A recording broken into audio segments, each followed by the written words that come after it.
Hi, I'm Frank Walsh, and this week for our LED518 assignment, we're asked to reflect on the size and quality of our current audience. I've been blessed through my professional career. I served 20 years active duty military in the greatest Air Force in the world, and another 3.5 years as a government contractor. Both have their differences, but share a common goal: mission accomplishment. It is a little different motivating government contractors than military members, but in the end, we all come together.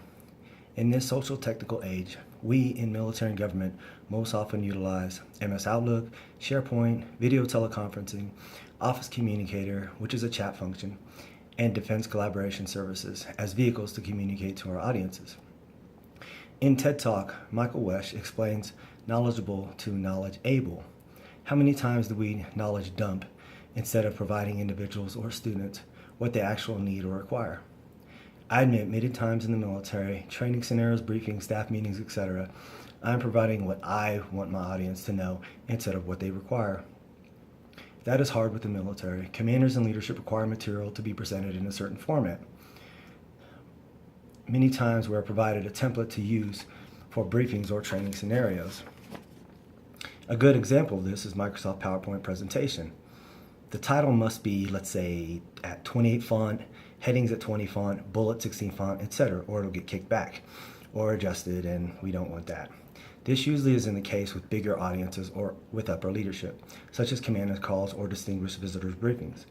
In a smaller audience, groups or teams, I attempt to communicate with my people, not at my people. I also like to get them involved in the process. I have subordinates lead group conversations and come up with a plan of attack or course of action on their own. I believe strongly in group dynamics, delegating and empowering when and where necessary, and give my airmen and subordinates ownership.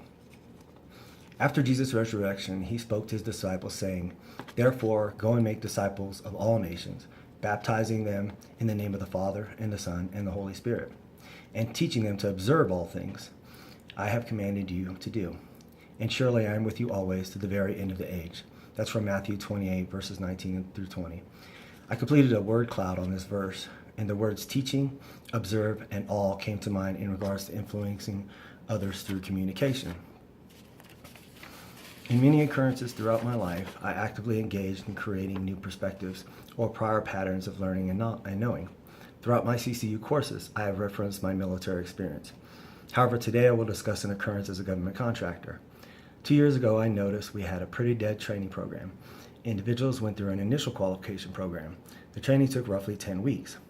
After initial training, the contract was happy with them receiving occurring training as on-the-job training. Individuals would also receive training if they caused system downtime. That was called recertification training. No other recurring training took place. No monthly, quarterly, annually, nothing.